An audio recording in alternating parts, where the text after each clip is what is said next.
From the dawn of time, the human race has looked up at the sky in wonderment of the great beyond. From stars to planets to the vast black of nothingness, we've looked up into the sky at its beauty, fantasy, and horror. Perhaps the most fantastical thing one can see in the heavens is a total eclipse of the sun.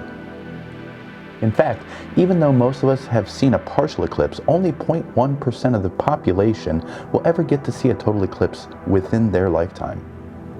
On April 8th, 2024, we will have the last total eclipse in the United States for the next 20 years.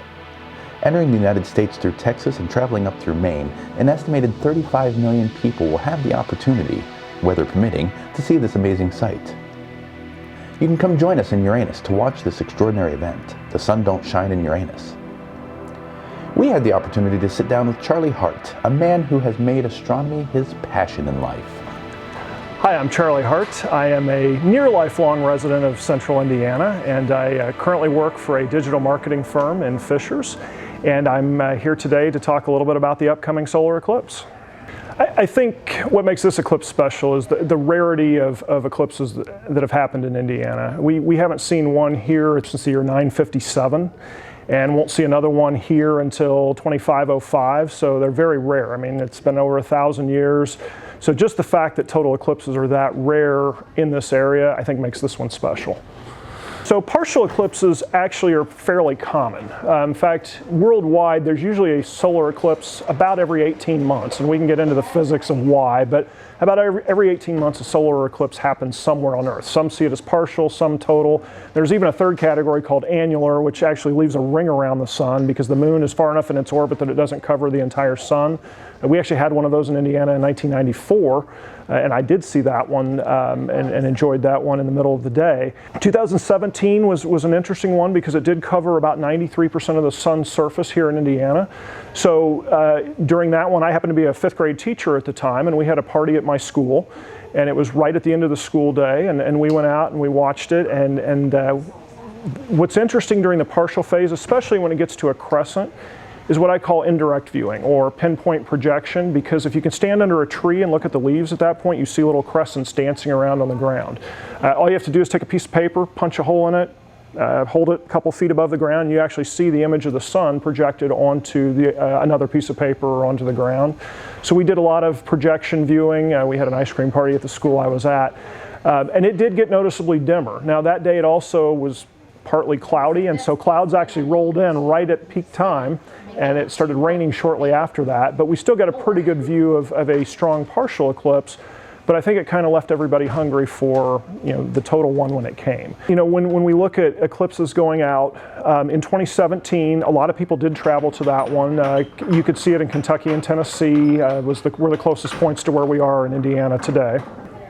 But when we look into the future, the next one to cross the continental United States will take place in 2045, as you mentioned. It will be a very similar path to the one in 2017. It will start on the West Coast and work its way through Kentucky and Tennessee again and exit the East Coast and the Southeast.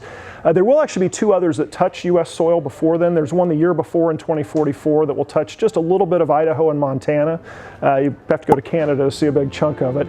And there's actually one in 2033 that will take place in northern Alaska. So if you don't mind being a little cold and traveling, there is another one. But in terms of what I've heard about this eclipse, and this is kind of the one in 2024 will be the most viewed total eclipse in the history of mankind. It will cross through Dallas, Austin, Little Rock, Indianapolis, Cleveland, Buffalo, Montreal, I believe, in Canada. I can't remember if it gets all the way to Montreal or not, but it will. There's a couple of large cities in Mexico that it goes through. So I think there are 32 million people that live in the path of totality. So even if half have clear days and can see it, and you have another 9 million visitors come into the path of totality and see it, that means 25 million people will see this eclipse. That's more than I've ever seen another total eclipse.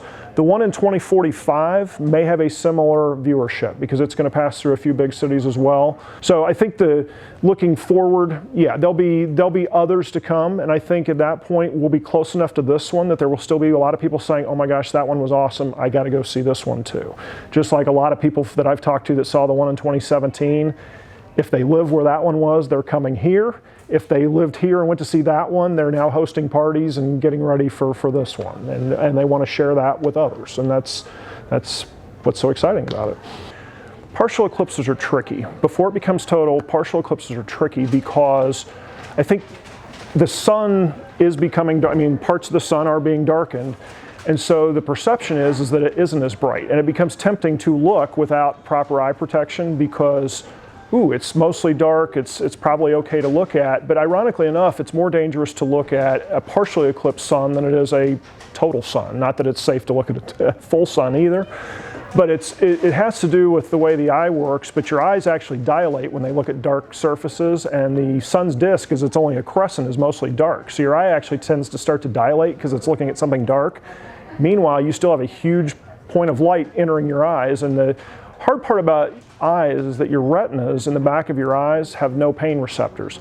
So the same rays that burn your skin, and you've been outside for a half hour and you sit there and say, whoa, I'm getting a sunburn, your retinas don't give you any feedback that they're being burned the same way, and then all of a sudden you have a crescent that you can't get out of your vision. As you start looking around, there's a dark spot because that crescent sun has been burned into your retina. So wearing solar eclipse glasses, very important. The only time you can take solar eclipse glasses off to look at the sun is during the actual total phase, which here at Uranus will be between 3:07 and 3:10. Anything besides that, if you want to look at the sun directly, you must wear glasses.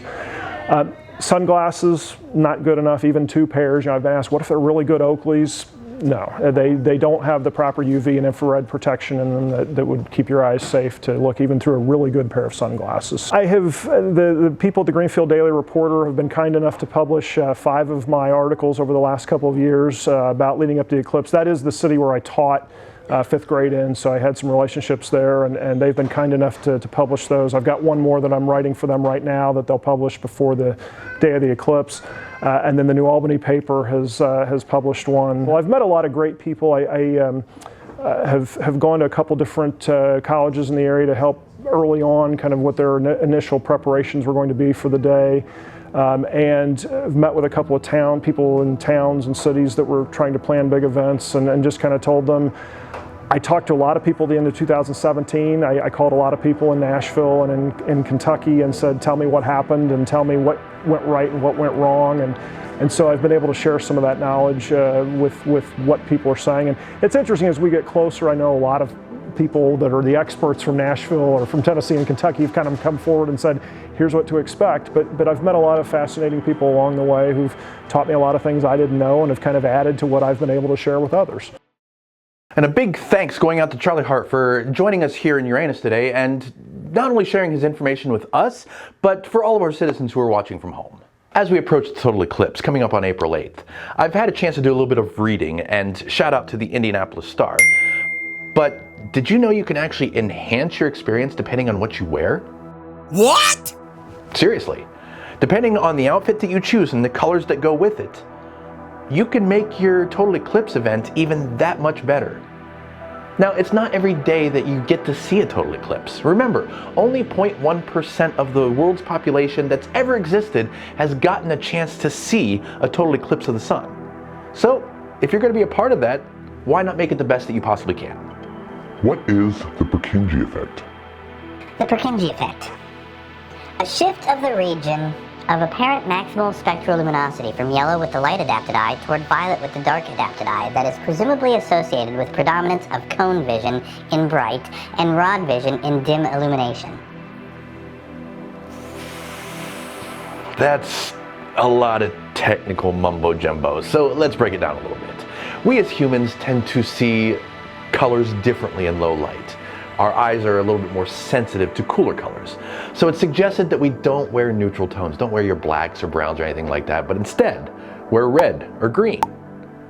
And about 5 minutes before the actual total eclipse, you're going to start to see some of the magic of science. What that magic is? Well, I guess you'll have to wear your reds and greens. And don't forget to join us here in Uranus for the Sun Don't Shine in Uranus. It starts at 11 with live music, a petting zoo, a juggling stilt walker. You get to meet the mayor, Miss Tiffany, and so much more. And of course, get a limited edition, the Sun Don't Shine in Uranus t-shirt. And on behalf of all of us here in Uranus, we'll see you on the Flippy Floppy. Join us.